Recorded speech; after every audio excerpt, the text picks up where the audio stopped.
Good evening, you are watching the news from the Sultanate of Oman television. First, the headlines. The press conference on the Swift Sword 3 joint military exercise confirms the readiness to launch it by the second half of the current month. The Economic Committee of the Shura Council discusses tourism projects and the challenges facing investment in the Governorate of Musandam. Denis Mukwege and Nadia Murad were awarded the Nobel Peace Prize Award for 2018. And fears grow that more than 1,000 people are still missing in Indonesia's disaster.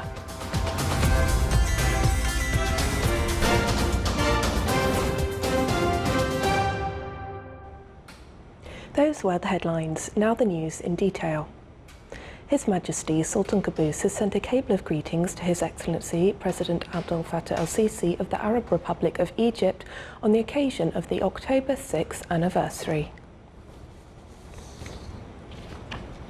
The press conference at the Sultan's Armed Forces HQ confirmed their readiness for the Oman-UK joint military exercise Swift Sword 3, which will take place in the second half of the current month.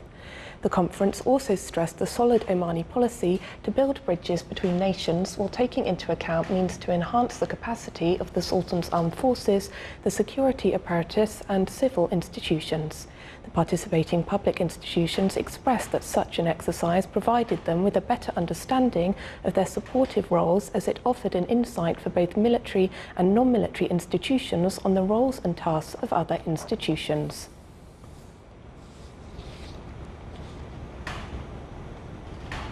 As part of the visit programme for the Economic Committee of the Shura Council in the Musandam Governorate, the committee members met with business owners, traders and relevant government heads responsible for economic and tourism matters to discuss means and mechanisms to uplift and develop economic, tourism and commercial aspects of the said sectors. The meeting was held in Oman Chamber of Commerce and Industry, where council members were briefed on the latest challenges and obstacles facing entrepreneurs and business owners. The Chamber members called for easier exports and imports procedures. They also proposed turning Kasab into a free zone or a special economic zone due to its unique geographical position and the difficulties of transporting goods to and from the Governorate due to the lack of routes connecting the Governorate to the rest of the country.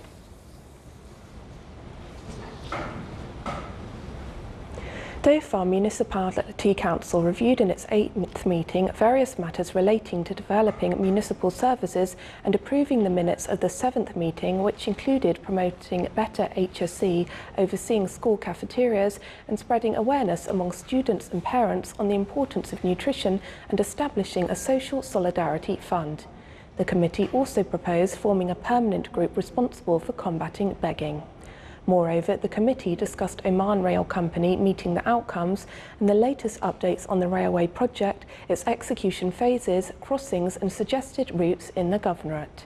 The 8th meeting was headed by His Excellency Sheikh Salem bin Ofid Al Shanfari, head of Dhofar Municipality and chairman of the Municipality Council in Dhofar Governorate.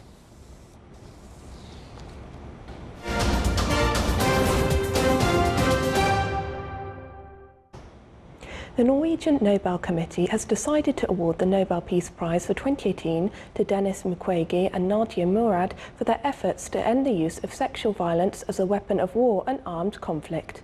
Both laureates have made a crucial contribution to focusing attention on and combating such war crimes. The physician, Denis Mukwege, has spent large parts of his adult life helping the victims of sexual violence in the Democratic Republic of Congo. Since the Panzi Hospital was established in Bukavu in 1999, Dr. Mukwege and his staff have treated thousands of patients who have fallen victim to such assaults. Nadia Murad is herself a victim of war crimes. She refused to accept the social codes that require women to remain silent and ashamed of the abuses to which they have been subjected. She has shown uncommon courage in recounting her own sufferings and speaking up on behalf of other victims. Nadia is a member of the Yazidi minority in northern Iraq. In 2016, at the age of just 23, she was named the UN's first Goodwill Ambassador for the dignity of survivors of human trafficking. Russia and India's leaders today announced a raft of deals worth billions of dollars, including a military defense system, as New Delhi walks a tightrope between Moscow and Washington with a wary eye on China. The flagship accord announced during a visit to India by President Vladimir Putin the formidable S-400 surface-to-air missile defense system worth $5.2 billion US.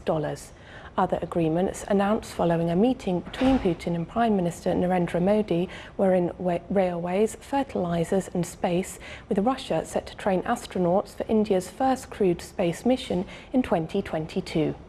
Russia reiterated its unwavering support to India for permanent membership in an expanded UN Security Council and for India joining the nuclear suppliers group of countries controlling access to nuclear technology. More than 1,000 people could still be missing after Indonesia's devastating quake tsunami, drastically upping the number of people unaccounted for a week after the disaster.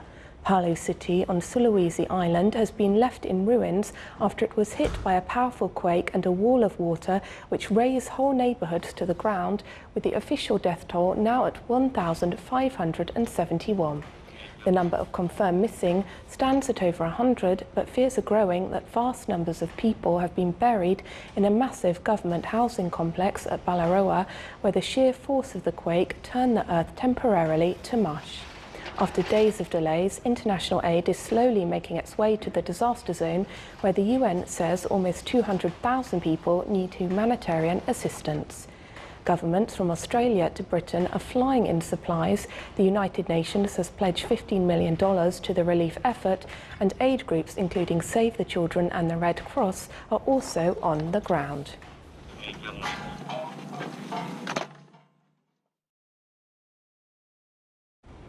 A strong typhoon is heading towards southern Japan's Okinawa Islands on a track that could take it to South Korea this weekend.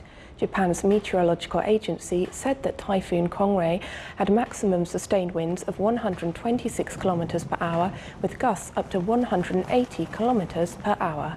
Some parts of Okinawa and other small Japanese southern islands were already seeing rain, wind and high surf. Many flights were cancelled at Okinawa's main airport in Naha City. The typhoon was forecast to pass west of Okinawa's main island and continue north towards the Korean peninsula.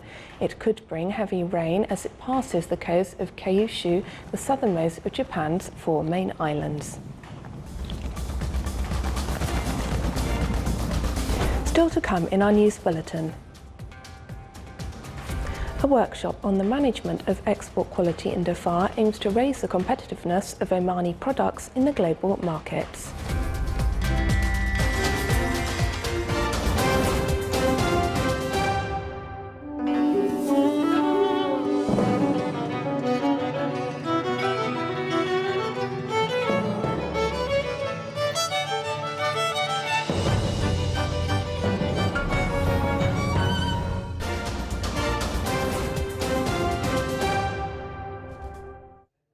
Welcome back to the news from the Sultanate of Oman television. The Sultanate joins world countries to celebrate Teachers' Day, which is an annual occasion marked by the educational family in the Sultanate in recognition of teachers and their active role in building the nation. The celebration embodied the efforts being exerted by the Ministry of Education to develop the capabilities of teachers as being the main pillar of the education march in the Sultanate through various programs, as well as in recognition of efforts exerted by teachers for their role in society of upgrading the capabilities and skills of students. Oman oil price December 2018 delivery reached $84.32 per barrel. According to Dubai Mercantile Exchange, the Oman oil price declined by $1.03. The average price of the Oman oil October 2018 delivery reached $72.64 per barrel, thus 53 cents lower than the price of September 18 delivery.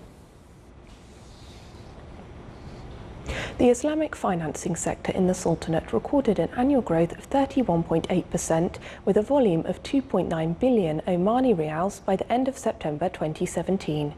The Central Bank of Oman pointed out that the assets of this sector rose by 23.8%, with the total assets reaching around 3.8 billion rials. A workshop entitled Management of Exports Quality was concluded in the Governorate of Dhofar. It was organised by the Public Authority for Investment Promotion and Export Development, ITHRA, with the aim of raising the level of competitiveness of Omani products and industries in the global markets. It also focused on enhancing the capabilities of Omani exporters, as well as improving the quality of non-oil exports, in addition to acquainting the participants with the aspects related to international standards and agreements in this field.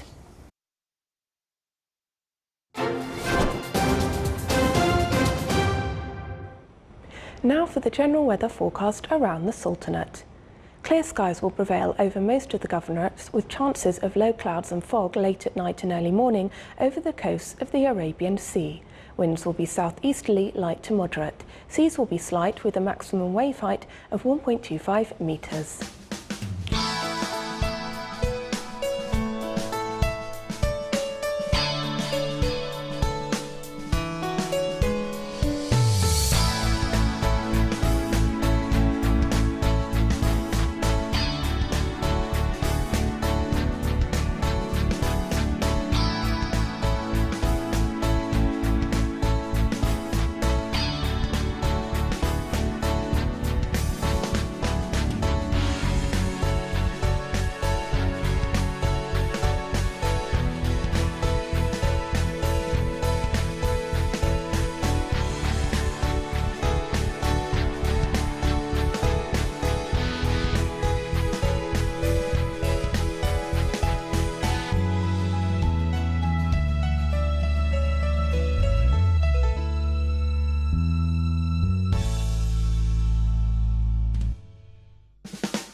This is the Sultanate of Oman television. Before we end tonight's bulletin, here are the main points once again. The press conference on the Swift Sword 3 joint military exercise confirms the readiness to launch it by the second half of the current month. The Economic Committee of the Shura Council discusses tourism projects and the challenges facing investment in the Governorate of Musandam. Denis Mukwege and Nadia Murad were awarded the Nobel Peace Prize Award for 2018. And fears grow that more than 1,000 people are still missing in Indonesia's disaster. With that, we come to the end of tonight's news bulletin. From all of us here at the newsroom and the studios, it's good night.